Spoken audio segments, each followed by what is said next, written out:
У нас сегодня вкусный плов с мясом. Уже пропарился. Можно, чтобы еще чуть-чуть настоялся. Но очень вкусный. Будем кушать с солеными помидорами. Я не знаю, как камера передает цвет, но очень красивый желтый цвет. Никаких приправ, кроме черного перца и соли, я не добавляла.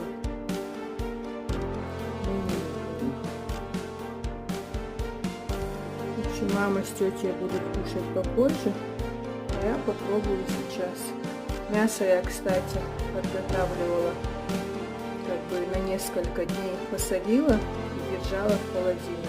И получается как будто сушеное мясо, но при этом очень-очень мягкое. Приятного аппетита!